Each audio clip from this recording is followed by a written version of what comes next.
Niko natarajia gold but nimepata hii bronze. Nashukuru, kuna wenye wametamani wameikosa, mimi sana nashukuru tu.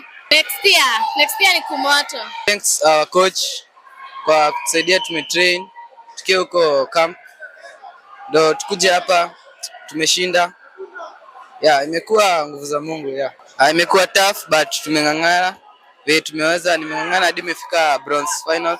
The road to LA is a preparation route to ensure that by the time we reach 2028, these youngsters will be at their prime now. This is the team to invest in to ensure by the time we are going to LA, they are of age to represent the country. And trust me, this will be fire.